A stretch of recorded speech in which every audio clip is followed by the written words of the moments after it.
Thanks for joining us. So the administration plans to effectively quadruple the amount of Argentinian beef that can enter the U.S. at this lower tariff rate. How are you and Maureen and the rest of your family feeling about this increased foreign competition in the United States? Well, we certainly don't like it. Cattle business is a tough business to make money in the way it is. We don't need politicians beating it down with the imports. Can you explain why ranchers feel that the quality of American beef is so much higher? Well, we really come a long ways in the cattle industry. We have EPDs on the bulls that we better carcass, better maternal, and we also have a lot better nutrition now. And so our product from start to finish is a lot better than it was years ago. And it's a high quality, safe product, and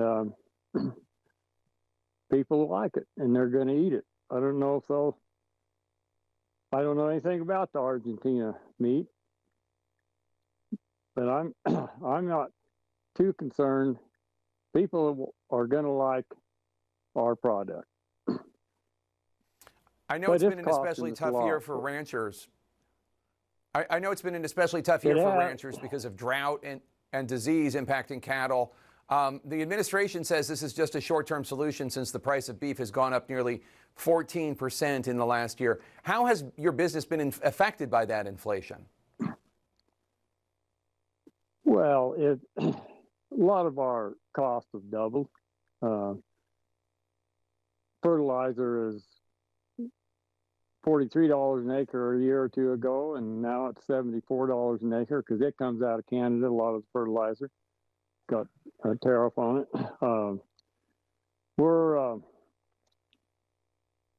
new windrower. We tried to trade them every 3 years. 3 years ago, they were 168, and I just priced one. They're 280.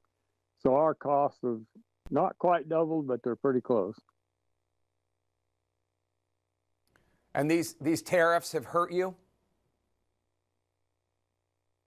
Yeah, well, naturally. I mean, anytime you got to pay more for fertilizer and machinery and equipment, it hurts. No doubt about it.